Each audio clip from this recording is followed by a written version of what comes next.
Shalom, shalom, shalom, Brother Randy here.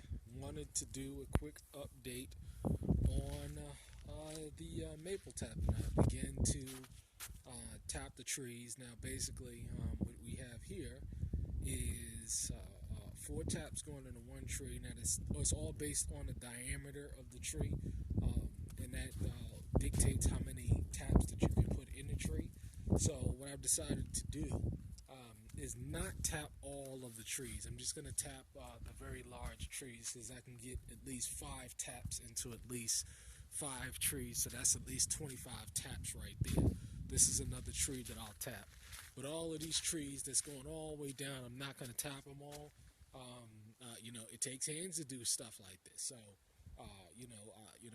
they'll be here next year, and the year after that, and the year after that. But the idea is to just get something going right now when it comes to the taps, so that I can gain experience as well as put something back. Because again, why go ahead and buy syrup in the store when you can produce it yourself?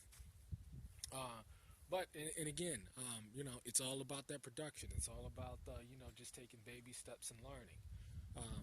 At this point in time here, on the land, it is coming up to be about 1 year. 1 year since being on the land. It's going to be probably by the end of February. That'll mark 1 year. And what I decided to do was to do probably about a 5 or 6 part series on moving on the land, what to expect, how should you plan, things of that nature. Because when you come out here, you want to set yourself up for success, and you want to think about as many variables as possible, and it's planned for as much as possible. Me personally, I'm a project manager by trade. By trade, I understand analytics. By trade, I understand metrics. By trade, I understand how to execute on a project plan. I understand scope creep. I understand, all phases of implementing pretty much anything.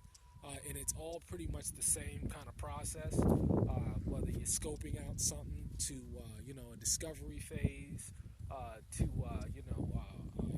requirements gathering and documentation, and all of those different phases that I've learned and been taught by the industry in implementing software systems, I was able to use and to apply out here. So what I want to do is do a series of, just year one on the land, successes, failures, things that I've learned, things that you're going to want to take into consideration, so that you can be set up for success too. Because at the end of the day, the person with the argument is always at the mercy of the person with the experience. And a lot of people, they look out,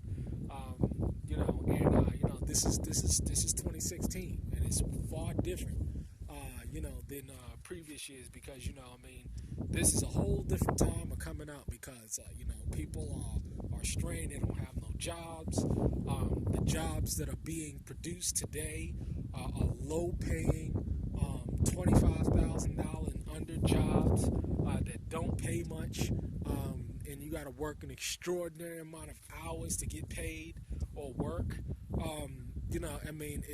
It's just a sad situation. And so you're going to have to adapt to that kind of situation when it comes to planning and strategizing, and how you're going to want to go about come out, whether it's starting a homestead or a community, or even moving on a community or homestead.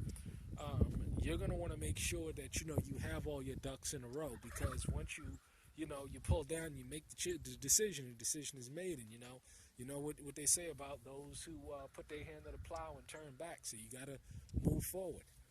It's been a beautiful year, and it's been in an upward trajectory, and I want to continue in that upward trajectory in terms of accomplishing all of the goals that's been put forward. So look out in that series. I'm going to be talking about money. I'm going to be talking about planning. I'm talking about resources. I'm going to be talking about putting together a plan to make money. Infrastructure. I'm going to be talking about all of those things, what I've experienced and what I plan on doing on year 2. as well as tapping resources and thinking outside of the box. So stay tuned. Cold out here. Gonna tap some more trees. And,